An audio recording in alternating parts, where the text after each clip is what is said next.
Well, hey, it's Dariush with vry102 at FXPHD. Welcome back to week 5 of our thrilling, riveting course. We're back in our scene with the airplane, the candles, and all that kind of goofy stuff. Our GI settings for this scene are Radiance Map and Light Cache. Got a subdivs of 500 with a high preset for the irradiance map. We've got pretty conservative subdivisions. The scene is plain V-Ray scene V05. You can jump into this or take your own scene where it's at, and if you want to be exactly where I'm at, you might want to start with V05. We're doing a couple of different things today. We're going to take a look at V-Ray color space with texture input gamma for some of these textures. We're also going to take a look at the V-Ray physical camera. And then we're going to pop into a new scene, hallelujah, a new scene where we're going to take a look at the physical sun and sky system and the car paint shader. Now, to start things off, let's talk about color mapping. In our render settings, under color mapping, by default, we're at linear multiply and we have a gamma of 2.2, which means when we're in the V-Ray frame buffer, we need to be looking at everything converted in sRGB space. Otherwise, you're going to get a super dark, weird look because that's just how your screen displays in sRGB space. So unless you convert your V-Ray output to sRGB, you're going to get something that's going to be a little bit weird looking. So that's sRGB. What some say you should do is turn on linear workflow. Well, why is that? If we take a look at the maps that we have coming into our scene, let's take a look at our box. We'll go hit view, take a look at that JPEG. You may notice that there's a lot of richness and contrast to the original texture that we have for the box when compared to the box rendered out. It's a little bit more flat and lighter. Same thing with our tabletop. Here when we're taking a look at the red wood on that tabletop, you can see a much darker, much richer wood grain, with those basically being the two top file nodes that we're reading into the scene. We seem to be losing some contrast and some saturation. Well, that's because we are in a linear workflow. Turning on linear workflow is a ham-fisted way of doing things and is not recommended. What you should be doing for any sort of color map that comes into your V-Ray scene, you want to go to the attributes section for that file input node, go to V-Ray, and you want to add a texture input gamma. What this does is it gives a 2.2 input gamma for the image coming in. Now, we'll go ahead and render a portion of the box to take a look at what the input texture correction does for the color. Now, you wouldn't need to add this to the bump map or the reflection map or anything like that. You only need it on the color. And as the render resolves, you can see immediately that there is a change in the quality of that color for the box. This attribute is only needed for color images coming in for your shaders. Now the other one we have is for this table. Now, as you can see on the table, when we go to view it, it's much darker and much richer than what we see over here. Now we should also do the same and add the texture input gamma on the wooden table as well. And if we render a part of the scene out for the table, we'll notice that this wood is going to get a lot darker. Now, it's not quite as nice and rich as before. I'm kind of liking the lighter view. So nothing says that you can't turn off that texture correction and keep the lighter version that you may prefer.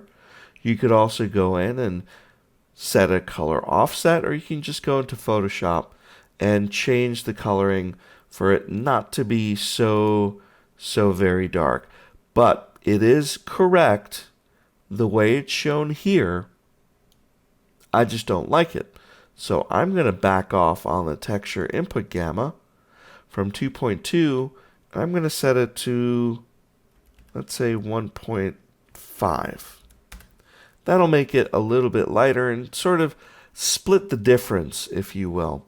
So instead of going in and adjusting it as I should in Photoshop, I'm doing a quick little cheat, and I'm changing my input gamma not to be so harsh. And we've got a nicer wood that's a little closer to the richness of our original texture. But certainly for the box, you should keep it at a 2.2, and it ends up looking much more in line with each other. So whenever you have a texture that's coming in a little odd or bizarre, make sure you've got your attribute texture input gamma and that your input gamma is set to 2.2. So here we go with a full render, our box with the appropriate 2.2 input gamma. We have a 1.5 input gamma on our file node for this tabletop. Nothing else really changed.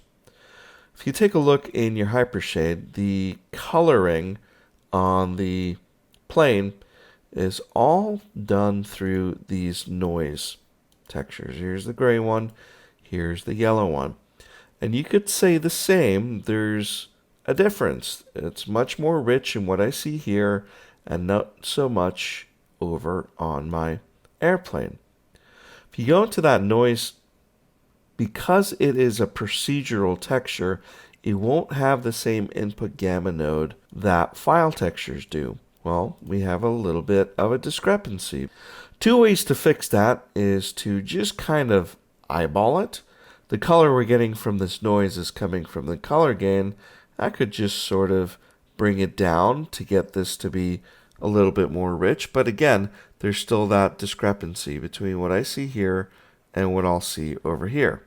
Let me just undo that. So this is really the tone and the richness that we want to get. Now, if you actually would like to go with a linear workflow, it'll take care of it in that regard, but pretty much everything is going to get that linear workflow, and everything's going to get a little bit darker. I want to be more surgical than that. So if I can add a texture input gamma attribute, what I'm going to do is add a Maya gamma correct node. My gamma correct node will take my input, so I'm going to middle mouse button drag the noise onto the value to connect it here. And then on the diffuse color, I'm going to drag my gamma correct node. And nothing changes because the gamma is set to 1 across the board. If I go in and I punch in 2.2 for the RGB, you'll notice that this got even paler than before. And that discrepancy is worse. What I actually have to do is I have to correct for the inverse of 2.2 gamma, which basically means 1 divided by 2.2. And divide 1 by 2.2, I'm going to get basically 0.45, so on and so on. So 0.45 or 0.46 is what you're looking for here. 0.46 for all RGB will get you that inverse that you're looking for to get that shader to be closer. Looks odd here. However, when you render, you'll see that the yellow is much more accurate to our noise color here. So the inverse ends up being 0.460 for our noise color. We'll have to do the same for our gray to get that kind of blue slate as opposed to this washed out gray. Our shader.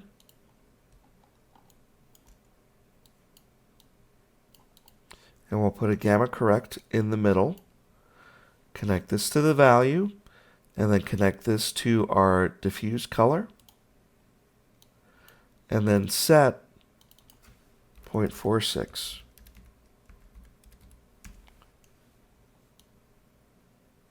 The shader inside of the hypershade doesn't look so great, but when we're rendering with that sRGB conversion and the inverse gamma correct, everything seems to be much closer to what we intended. Also, in our viewport, things got really dark, especially on the airplane. If you have viewport 2.0 enabled, if you go into the options, you'll find a section on gamma correction. And you can enable with a 2.2 gets you much closer to the actual colors that we're talking about. It does blow out the box a little bit. That's because viewport 2.2 is seeing the gamma correct node, but it's not really seeing the texture input that we've got here. So if I actually turn this off, it won't make a difference here. So we'll just leave it at this. So here is our old render before we did all those color mode corrections with gamma. And here is our correctly gammaed inputs and our correctly gammaed colors in our Maya procedural. We may want to do the same for the candles. That will give us our candle here. We have a pretty different diffuse color than what we're getting in our render. And if you don't want to do it by eye, by just compensating it down so that your render will get you this level, or if you need to be exact about that color coming in, you'll need to do things a little bit differently than just defining your color through here. Here we've got a couple of different options. We can use a simple ramp and create a simple one color ramp. So we'll get rid of this color, and this color we'll set to our kind of burgundy and connect it to the diffuse color. So nothing's really changed because I have the same exact color. But now what I want to do is throw that gamma node back in with a 0.46 correction. Go here, we'll do 0.46, 0.46, 0.46, and then run that into our diffuse color. And that will give me a rendered candle that's closer to the color I had intended, and not this more washed out one. The other option to using a ramp instead is you can use the user color from VRay. So utility, VRay user color, where you can simply set the default color to be the color you want. But you still do have to run it through your gamma correct to go 0.46 to get this candle to come out the same. I prefer using the ramp going into my gamma color because that way I have a color swatch that I can see in my hypershade. The key here is using the 0.46 for the color And if we re-render our candles, or at least the wax portion, we'll see that difference. And here you can see that we've re-rendered the candles, and they are much closer to the original intended color than what we had before, which ended up being much more washed out. And that is basically the color space that you want to be in.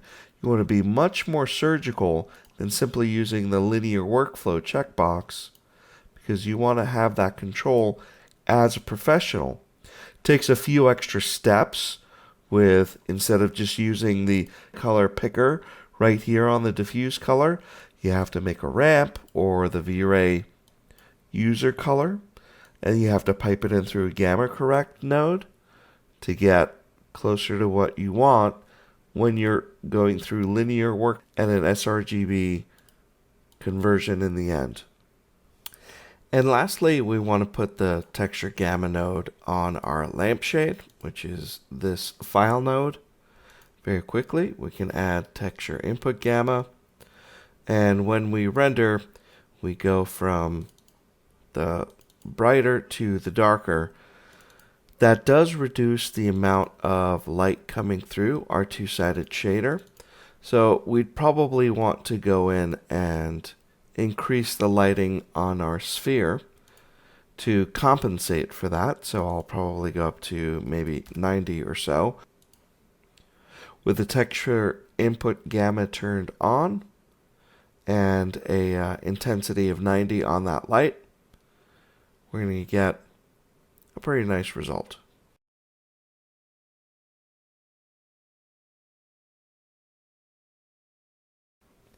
Now let's take a look at our rendering camera. In the attribute editor, under Attributes V-Ray, I can turn on Physical Camera. And what that does is it adds extra V-Ray attributes to my camera. To enable Physical Camera, I have to turn on this checkbox. Some of the cool attributes for the physical camera are the f number. This is basically an f-stop of 8. And the lower this goes, the brighter your scene will get. Here is a render of the scene without the physical camera. And we're going to take a quick look at a render with just the physical camera enabled. Now, you may notice I've got a few extra buckets working for me here. I have a secondary machine. It's an HP Z220. It's a small form factor machine I've got sitting under my desk with a Xeon processor in it. With V-Ray, I've turned on distributed rendering. This extra HP machine, thanks to the folks from Hewlett-Packard for sending it out to me, I can render on those processors while that HP is on my network. I specify the IP address of that extra machine, make sure I've got rendering licenses installed properly, and I'm able to grab another several cores that I can put to this single frame. And you can see, just turning on the physical camera, it's really, really stupid dark in here. Well, the camera is set up as a still camera, so there's 3 ways of letting in more light. That's the exposure time, or the shutter speed, and also the f number, or the aperture. Generally, I like to change the aperture. You want to bring that a little bit lower to get more light into your scene. For example, if I go to a lower f-stop of 4, I'll increase the light intake into my camera. In addition, 1/3 way I should say is ISO, or the film sensitivity to light. The higher the ISO number, the more sensitive you'll be to light. So if I go to an ISO of 400 from 100, put this in our buffer so we can compare. We'll take a look. We'll get a lot more light in, and we'll start getting closer to the lighting level that we had earlier. Here's before with an ISO of 100, ISO of 400. Here's what we had before. We turned on physical camera, and we're just a little bit darker. So this time, let's change our shutter speed. I'll decrease the number. This is now 1/100th of a second, where before it was 1/200th of a second. So that the shutter is now actually slower, which will let in more light, just like a physical still camera. And here we go. Here is a shutter speed of 100, and it's letting in about twice as much light as before. And we are just about at the same brightness level as our pre-physical camera renders. So if I render the whole scene, we should get the same illumination levels as we had before. This way, using the shutter speed, the ISO, and the F number, you can use real photographic terms to control how much light gets into the camera. So you've got that extra level of control instead of just how many lights and how bright your lights are. Why would you want to have this? This is so you can get a little bit more photographic control over your output. And here's our full render. We're still a little bit darker than before, but you might notice that the fall off to the edges of your frame are a little bit nicer, gives you a little bit of a richer photographic look. And that is from the vignette. So if I reduce my vignetting amount to 0, I'll essentially get no vignette going out to the corners. With a vignette of 1, you'll get that sort of gradual darkening out to the corners to give you, kind of a photographic sort of look compared to what we have before. That vignette is gone. So we'll put our vignette back up to 1. We also have a white balance that we can set on our camera here if we want to color it a little bit. If, however, I'd like to set a color temperature for my white balance, I can map it to a V-Ray node called V-Ray temperature. And what V-Ray temperature would allow me to do is once I switch my color mode to temperature, I can define a Kelvin value to adjust my color temperature. So now my color temperature is going to be cool blue. The lower my temperature, the warmer things will be. So let's go back up to a higher temperature, render out, and take a look at the difference with our white balance being set to 6500 Kelvin.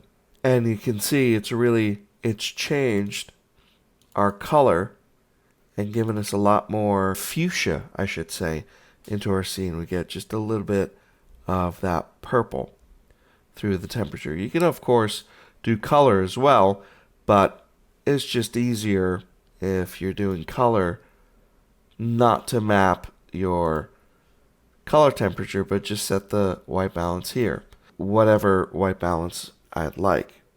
Let's go ahead and leave that at white. Now we're going to take a look at depth of field. We can specify a focus distance when we turn on specify focus, but we're also going to need to turn on depth of field down here. Now the focus distance is basically the distance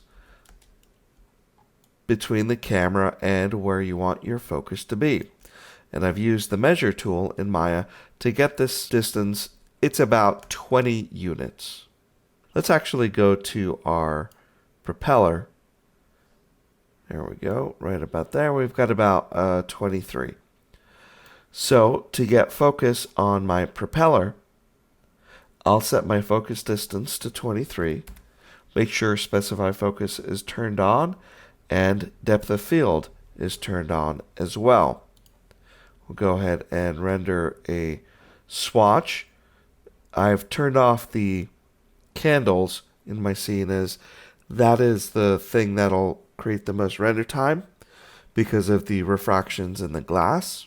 We'll go ahead and take a look what the depth of field looks like. Now with depth of field enabled, you're going to end up needing more samples because when you're out of focus, you can end up seeing a little bit more grain. So we've got a little bit of a soft focus, which is nice, and we've got our propeller in sharp focus, gradually going back to that softness in the back. Gives you a much more photographic feel. The amount of focus distance is called the depth of focus. This depth of focus may be adjusted by changing your f-stop or your f number. Now, reducing my f number will dramatically creating a softer out of focus area. So we went from 4 to 1, and my render will look like this. I've got a lot more out of focus with a shallow depth of field. However, I'm letting in a lot more light. So the lower you create your f number, you need to increase your shutter speed to compensate for that light. Or you can also decrease your ISO to let in less light. We'll go ahead and change our shutter speed to 400. And our render will be much closer to the illumination that we had before. But we'll have greater softness in the back with our tack sharp focus still on the propeller. And here we are with our old render versus our new render. We're getting a little bit brighter, so our shutter speed can probably go to 800.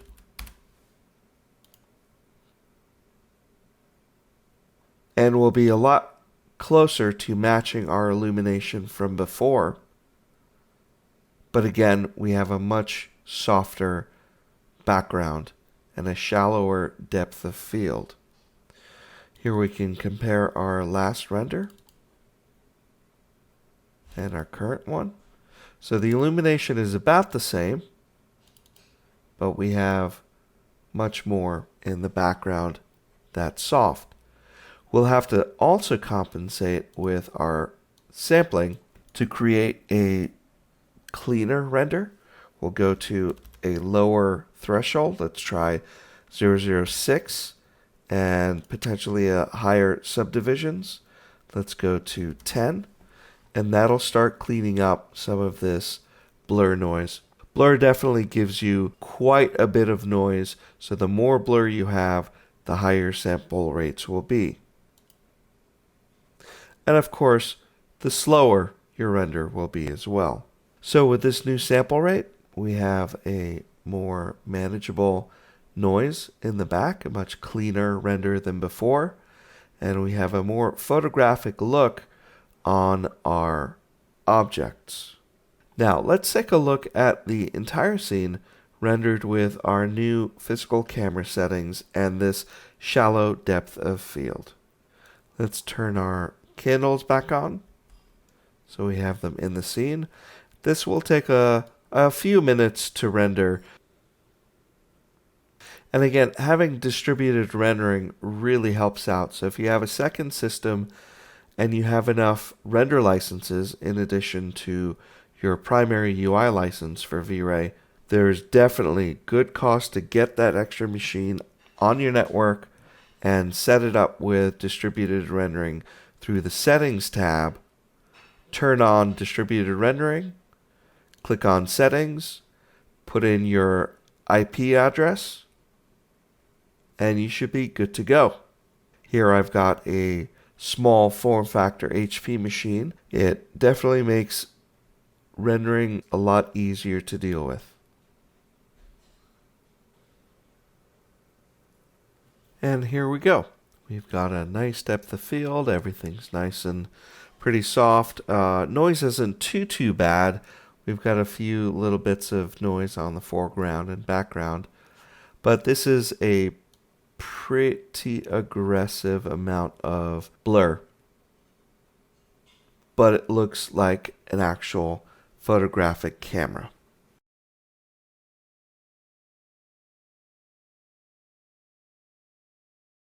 Now let's take a look at an exterior scene. We've got a car set up here, and it just has a basic V-Ray material on it. We're going to set up a nicer car paint shader for it a little later on, but for now we're just going to go with a simple non-reflective gray for the car body. The rest of the shaders are fairly well worked out with glass and chrome and tires and so forth. What we're going to start with is taking a look at the GI settings, Radiance Map Light Cache. This scene is called carscene01.ma. Will be in the week 5 folder. We have color mappings set as usual. And down in the V-Ray tab, we're going to create a sun and a sky. Click to create a sun. That gives me a light in the scene. If I go into my perspective, we can see that light over here. And it has a transform node, which is what I want to use to move it. It is directional. We also want to create a sky. Now, watch what happens to the environment section of my render settings when I hit create sky. It overrides my environment and punches in V-Ray sky. Now, to access those settings, we can just go into one of these buttons. And of course, to delete the sun and or the sky, you again access it through the render settings. Now, without doing anything different, I'm going to hit render, and what I'll get looks like this, which is very, very bright. What you need to do is you need to use the physical camera, the V-Ray physical camera. So we'll bring up our camera attributes, and I will turn on physical camera. As we saw earlier in today's lecture, there's a number of things here that will help us bring this down. For example, I will increase my F number to give me an f-stop that will take some of this light out. Our ISO is pretty good.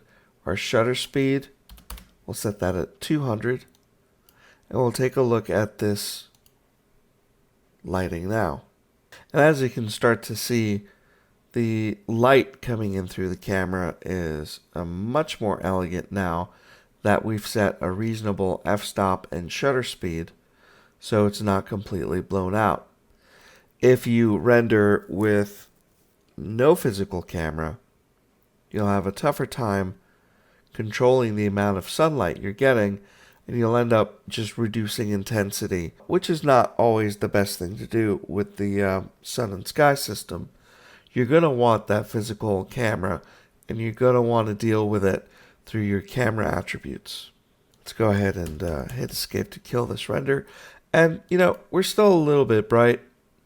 We can bring our F number up a little bit. We can make our shutter speed a little faster. Let's go to 400. That'll help. And we'll go to an f-stop of 9. Let's take a look at this render. And here we see a nicer render. Put this into our buffer.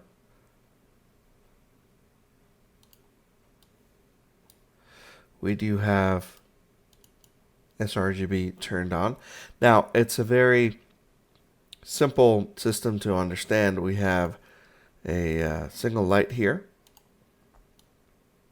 The orientation of this light will dictate the time of day that we've got. So if I select and I start moving this light around, that will change the time of day and the coloring. We'll check that out in just a second. The second part of this is the sky, which you can see here. If you have GI turned on, the sky will help fill and create a bounce based on a nice soft grad of gray to blue for the sky. And it also fills in basically your background as well. It'll give you some reflections. You can see in the Fresnel off of the glass, you've got that nice kick of blue. But primarily the light is really coming from that sun. Now, if I select the sun, the V-Ray Geo Sun node, I'll be able to move my sun to change the time of day.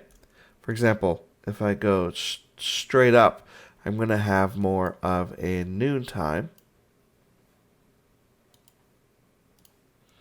As you can see with this quick pre-pass, that our light is coming in straight from the top. So our shadows have moved under the car as we're in high noon. So our hood is going to be bright. And then as we get down into the bottom here, we're going to get back into our slight grays. And here's the noon sun right over our heads. You can see how it has not only changed lighting direction, but it's also changed the characteristic, becoming brighter and whiter as opposed to slightly yellowish, this being probably an early to mid-afternoon light being a little bit more yellow. Back to our noon light, turbidity corresponds to how much dust and particles are in the air, and that affects the color of the light that you get. Higher values tend to go more orange, so if we go with a turbidity of 10, for example, and we render a small chunk of this, you'll see that we'll pick up a lot more yellow and orange due to basically pollution in the air. So let's take a look at the difference between turbidity of 3 and a turbidity of 10. Notice we get a very different coloring. The higher the numbers, generally the more orange that you'll get. Ozone has to do with the color of the light coming from the sun itself. So setting a higher ozone level will give you a render that looks like this in this area. And the effect is pretty subtle. It tends to cool off and desaturate that area from the warmer color that we're getting from a lower ozone to a cooler, more steel gray color we're getting from a higher ozone. The lower the ozone, the warmer you'll get. We'll just set our ozone to 0.3. The size multiplier effectively changes the softness of the shadowing that we're going to get at the car. So with a larger size multiplier, for example, if we go to 12, you can start noticing in the completed buckets that our shadow is softening. The larger the size multiplier, the softer your shadow, and consequently, the greater your shadow subdivisions may have to become to reduce any sort of noise. By and large, not much else changes. There's really no change in the brightness or the color of the sun. It's really about its shadowing abilities. I'm going to go ahead and kill this render, and we'll compare with, we have a much different shadow, and all of the shadows end up being softened by that size multiplier. Of course, you can set your intensity multiplier. This will reduce the amount of light coming off of the sun and from the sky. But as I mentioned before, it's it's preferable to use the physical camera settings to gauge how much light is coming in. So if we're still a little bright on this, we can increase our shutter speed. And we can also increase or decrease our ISO settings without having to resort back to our intensity multiplier. This makes sure that the math, all the engineering that went into creating this system, is still intact, but that you get a more pleasing render. Now, I've stopped down quite a bit of that light in my camera, as you just saw with my physical camera settings. And I'm going to take a look at one other option I have, and that is to factor my diffuse and specular contributions. I could reduce the diffuse and or the spec by entering in a lower than 1 number. And here's a render with our lower physical camera settings. You can see that we've definitely gotten darker than we used to be when we had a higher f-stop and exposure settings, as well as ISO. Now, let's go back and set our multiplier back to 1, so we get rid of the soft shadowing. The charming thing about the sun system is that you can change its position, and as you do, it changes how the light looks. As we start to set the sun over here, let's get a little bit more frontal on the car. You'll notice that the overall coloring becomes wildly different than our noontime look, just like a regular sun would. And here we can see we've got a much more orange light. As a matter of fact, the whole car has turned into a copper, which is not very nice. We've got long raking shadows from the sun, and it's very, very diffused. So generally, you want to keep from lowering your light too much. Let's find a nice little mid-afternoon, get a little bit more of a backlight on our car. And then we'll start addressing the real problem, which is the terrible shader that's on the body of this car, which right now is just a non-reflective V-Ray material. And here we go. Let's go ahead and stick with this general look. Let's put this into our buffer. Now I'm going to create a material that will replace this terrible flat gray material that's on the car body now. And we'll do that with the V-Ray car paint material. Right off the bat, I'm going to go ahead and assign it to the car body. And without changing any of its attributes, because it's got quite a few, let's see what it looks like. And actually, right off the bat, we can start seeing a marked improvement over the shape and contour of the car because of its reflective capabilities and its very well thought out Fresnel angles. However, we've got a little bit of work to do. These bits that we see on the front of the car, these are flakes. And when you have a metallic paint on cars, you could have a little bit of a flake inside that car paint. Now, we're going to want really, really, really, really small flake size. We'll go to 0.005, about 1/100th of the size that it is now. These are just way too big. You want, if anything, this to be super, super subtle, and you want it to bling when light hits it directly. So small flake size, maybe even 0.01. But the smaller you make the size, you're going to want to increase your density a little bit so that there's more of the flakes. And when we render, we'll get something a little bit like this.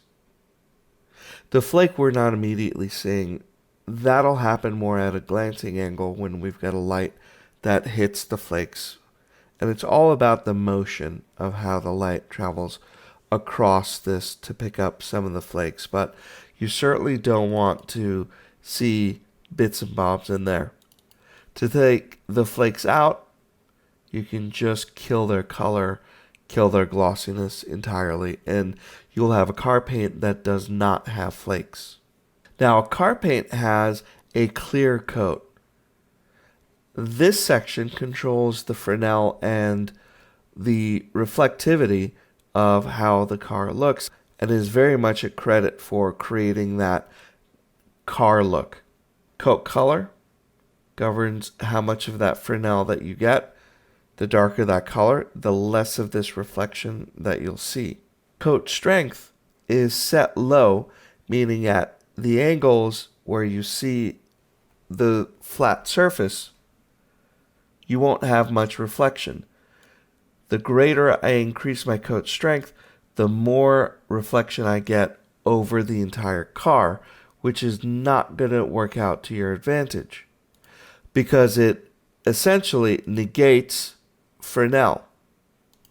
So if we try rendering with a high coat strength, we're going to see a lot more reflections throughout the front of the car as well as the glancing angles. And immediately you can start telling that the car doesn't look very good. It looks like it's made of polished chrome. So you want to be careful with your coat strength, and ideally you're going to want a lower number. This shouldn't get too much higher than that. And the coat glossiness should stay very, very high because you want your reflections in the glancing angles to be sharp and clean. That gives you the feeling of a nice clear coat. You can reduce it a little bit. You can even map it with a grayscale image to help make the car look more dirty. Now, this may not be the best scene to have a sun and sky in. Let's take a look at creating a dome light with an HDR that we can attach to it. We'll make that dome light spherical. We will go in and delete our sun and our sky out of the scene. We can verify that by just checking the outliner. And for our light dome, we'll be go ahead and using a dome texture. And this will be a file node that we will point to our HDR scene here. Here we've got a basic HDR with a nice sky for reflections and a low sun in the sky, which should be hitting us right about here on the car itself. Now, there's nothing wrong with the sun and sky system. There's just not a whole lot to reflect in it like there is in a well-balanced HDRI. With the same settings as before, but with no sun and sky, we're going to go ahead and render. We still have GI turned on, irradiance map and light cache. We'll take a look at how the car responds to just a dome light with an HDR. And immediately you can tell you're getting some really beautiful reflections in the side of the car. We have a fairly low sampling set, and that's why we're getting so much noise. And it is dark because we have our physical camera set with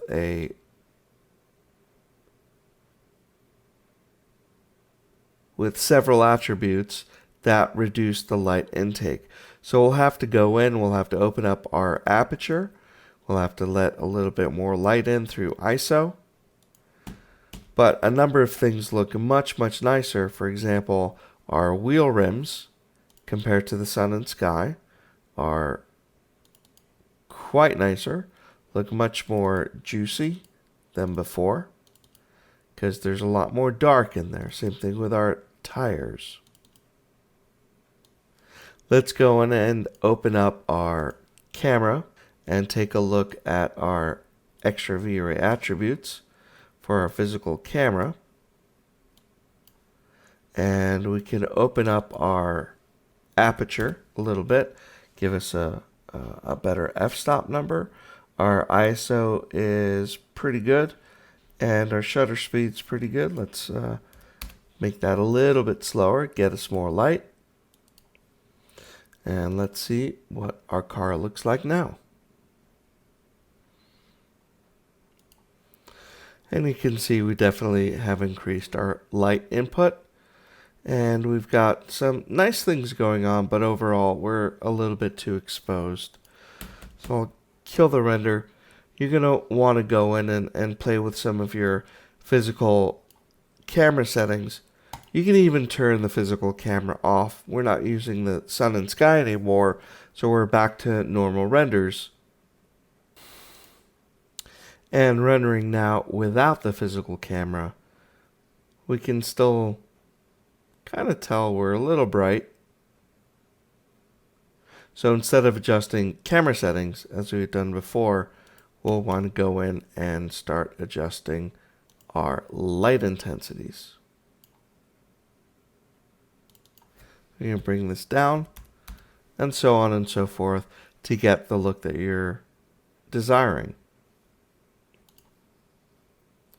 Trick with the car paint shader is to play around with your environment and your overall lighting, and to look at it from a couple of different angles, particularly if you are rendering animation, to make sure that it moves through light properly. Now, there could be a whole 10-week course just on properly lighting and shading a car. So this is just a quick primer to kind of get you started in how that shader begins looking. Here we can change its color, its reflection base. Most of the reflection, as I had mentioned, is coming off of the coat, the clear coat on top.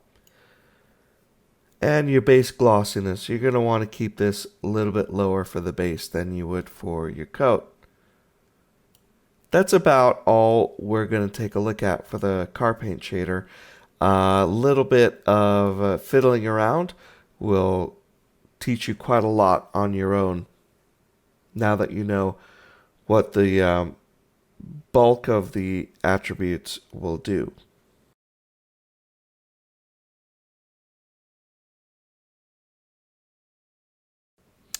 Now here we are in 3D Studio Max. This will be a very short bit here because most of the color mapping is kind of taken care of for you in the render settings in Max. For example, we did a lot of texture input gamma on our file in nodes in Maya so that the colors that we expect to get and what we get out of the render were more of a match. Here I've got a render of the box as you can see it here. The gamma for this file texture is already being set properly to 2.2 for a linear workflow. If it wasn't, we see it here in Customize Preferences under the Gamma and LUT panel. We see that gamma correction is enabled with a 2.2. So the color picker as well as the material editor are being serviced by the 2.2 correction. If they weren't, if I turn that off and hit OK, and I go ahead and render, I'm going to get that familiar faded out look that we were seeing earlier in Maya, when it didn't by default have that gamma correction on the colors and on the textures. So this is already taken care of in one fell swoop under Customize Preferences. Just make sure that gamma LUT correction is turned on and that you have a gamma set to 2.2 when you're working with V-Ray in linear. Of course, the color mapping, you want to set yourself to the expert level. Make sure that you're at 2.2. You can do Reinhardt or linear multiply. They're both pretty similar in the eventual look that you get. And that's basically it. That takes care of all the color mapping we talked about in the Maya portion of this class. Now, as far as the V-Ray physical camera goes, there's no way to easily change a regular 3ds Max standard camera to a physical V-Ray camera. What you would have to do instead is create a V-Ray physical camera to begin with. And that physical camera, once you create it in your scene, exists as its own camera. And all the parameters that we saw in Maya are pretty much the same in this object. The only difference being, with a Maya camera, you could turn it on and off to being a V-Ray physical camera, but with 3ds Max, you actually have to create it yourself manually through the Create menu.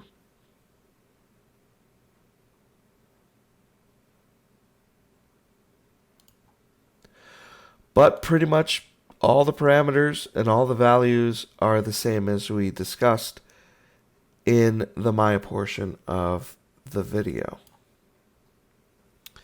Now let's take a look at the Sun and Sky system in 3ds Max and how it's different than in Maya. First of all, we need to create it through lights and the daylight system. You can create the sun through V-Ray submenu, V-Ray Sun. However, you want to start with the daylight system. In your top view, you can go ahead and create it in your scene. And then you can set your angle by positioning where you want it to be.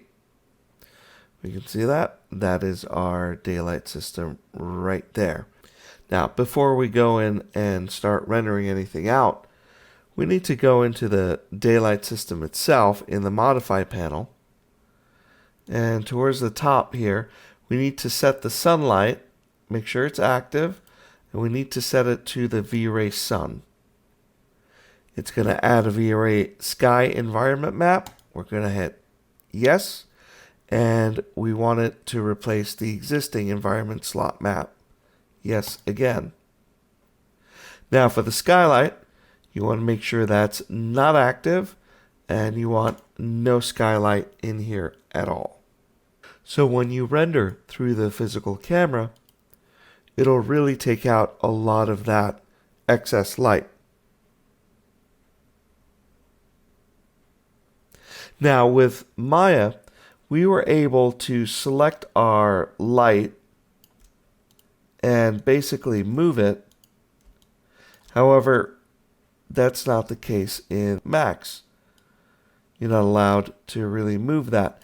However, if you select the compass, you'll be able to rotate the sun, which will in turn rotate and change the time settings and things like that. So the more the more parallel you get with the horizon, the more you will end up with a sunset look. Let's go ahead and put this in the buffer and we'll compare. Now that I've created a slightly lower sun in the sky, we'll get a little bit more orange, as well as obviously the light direction changing itself. And you can see we've got more of a golden light compared to earlier when we were higher in the sky. So you are adjusting the orientation through the rotation of the compass, and that gives you the change in your daylight system. And that's pretty much the same parameters as we saw with Maya. You've got turbidity, ozone, all of these act exactly the same as they do in Maya, as we saw earlier in the videos. Thanks a lot. Take care. I hope this is helpful, and I'll see you on the forums.